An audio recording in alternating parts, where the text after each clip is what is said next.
Nyota na nguli wa muziki wa Bongo Flava kutoka Tanzania, Mario ameshare posti kupitia ukurasa wake wa Instagram ambayo inaonyesha leo ni siku yake ya kuzaliwa tarehe 31 mwezi wa 12, ambapo kwa mujibu wa taarifa za chini ni kwamba anatimiza miaka 32. That means alizaliwa tarehe 31 mwezi wa 12 mwaka 1993. Na hao ni baadhi ya mastaa ambao waliweza kumuishi kupitia comment section, akiwemo Young Lunya ambaye alisema happy birthday brother, keep shining. Afu kwa mbele kaweka emoji ya 100 na mshikaji ambaye anacheza golf, akimaanisha kwamba wamejipata. So kinachofuata baada ya hapo ni wao kula bata tu. Mkali wenu pia alimwambia happy birthday my dear bro, bila kusahau DJ Ali B, Aziza na mastaa wengine kibao. So kama wewe ulizaliwa siku hii ya leo, happy birthday to you, na nikujuze tu kwamba umezaliwa na mastaa kadhaa akiwemo Mario kutoka nchini Tanzania, hitmaker wa ngoma ya Olua ambayo inafanya vizuri mpaka sasa hivi kupitia platform zote na mtaani kwa ujumla. Mimi ni the baddest boy Mbabe Ninja in town, Duncan 99. Kama ndio mara yako ya kwanza unakutana na YouTube channel yetu, hii hapa ni Landlord Update, sehemu pekee ambayo tunakuletea infotainment zinazo trendy na zinazofanya vizuri kupitia mitandao ya kijamii, lakini pia duniani kwa ujumla. Thanks for watching and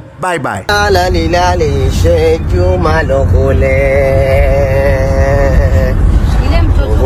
Kubaliki kwa kofia nzuri, alhamdulillah.